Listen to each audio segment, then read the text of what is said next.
relatively short takeoff roll from land by this amphibian version of the Catalina, which was, of course, Colin, designed initially as a pure flying boat, and that was how it was for quite a large part of the war until this amphibian model came along. Yes, absolutely. This particular model carries the logo of Miss Pickup. The original Miss Pickup was used for air-sea rescue purposes and flew out of Halesworth up in Suffolk. And as you say, it's an amphibian, can operate from land and from sea. Possibly the most famous part of its career for this type of aeroplane was during the Second World War in the Battle of the Atlantic. The thing that Churchill admitted really frightened him was the possibility of the U-boats really crippling us because of the amount of losses we were suffering on the Atlantic routes. And there was the so-called Atlantic Gap, which couldn't be covered until the arrival of, for example, the Catalina that we're looking at right now, and also, of course, the land-based aircraft that could manage to cover that gap, but the Catalina was really the one that made the difference. The windows on this, incidentally, are slightly oversized from the original model.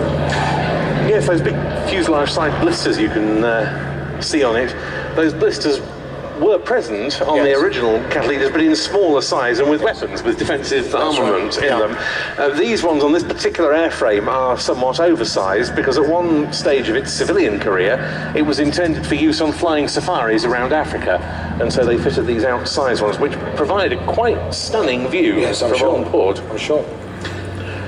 This isn't the only type of let's call it a flying boat for the time being that operated during the war. Of course, the Sunderland was the UK's primary means of attacking the submarines. Yes, and the Sunderlands and Catalinas formed a very potent anti-submarine and maritime patrol team, as it were, and both made a significant difference, as you say, to the prosecution of the Battle of the Atlantic. And of course, it wasn't just the submarines that were the issue, it was the Focke-Wulf Condor maritime attack aircraft that also were able to roam at will thanks to their immense range in that area where land-based aircraft of the Allies at the time were unable to go. And those Condors that you referred to, of course, were largely used to direct the submarine wolf packs to where the convoys, the Allies, were transporting so much war product across the Atlantic. And the combination of the Condors telling the submarines where the convoys were located was a real danger. It was. It wasn't just the flying boats that fulfilled this role, of course, either. Coastal Command's very long-range fixed-wing types, the Consolidated Liberator and the Boeing Fortress were also very important in that, the Liberator in particular. Now we can see the extendable wingtip floats coming down on this pass. This was one of the very advanced features of the Catalina's design by Consolidated Aircraft in the mid-1930s.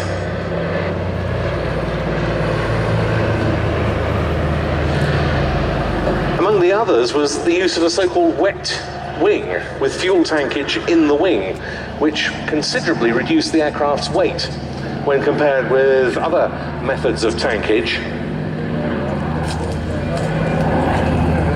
It's also very streamlined, even though when we look at it there, you see that big, often say, barn door of a wing. It's a very streamlined, elegant, aerodynamically efficient design. It is, definitely, and I have to say, it's one of my favourite aeroplanes. There's something kind of reminiscent of a swan when you look at this. I know it's white and it's sort of huge and all of that, but it's just something about this aeroplane. I think we're very lucky to have it based here at Duxford. We are, and incidentally, the original OA-10A rescue Catalina of the 5th Emergency Rescue Squadron at Halesworth in Suffolk that you were mentioning earlier, the original Miss Pickup, in whose honour this aircraft has been marked. Its loss on a rescue sortie is commemorated in one of the glass panels near the entrance to the American Air Museum here, in which every American military aircraft flying from UK soil during World War II is saluted by a silhouette and details of the aircraft type and the unit. Okay. I wasn't aware of that.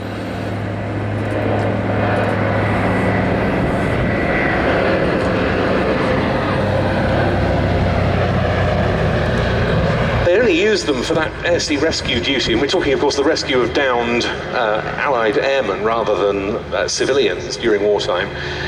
They were only used for this, the OA-10As of the Halesworth-based unit, for a relatively short time towards the end of World War II, simply because there had been so much demand for Catalina airframes in other theatres, it wasn't possible to supply the Army Air Forces for that usage until so late on in hostilities.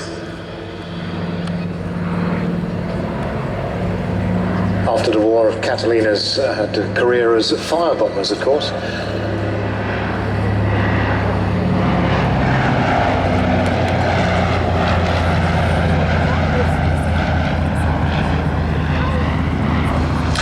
And that includes this airframe, which was built by Canadian Vickers as a Canso. That was what they called their licence-produced versions of the Catalina. And it was used after its time with the Royal Canadian Air Force for many years by the province of Saskatchewan as just such a firebombing aeroplane, including a period on loan to the Protection Civile in France. Latterly, it was bought by Plain Sailing to replace an earlier Catalina they had. It arrived on the display circuit in 2004, and since the following year it's been painted in this colour scheme.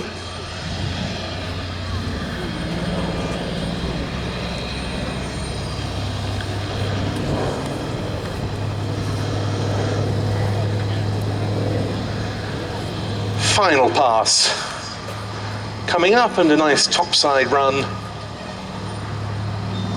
This aircraft, owned by a group of shareholders, not all of whom are pilots, some of whom are enthusiasts, just enjoying an association with an historic aeroplane such as this.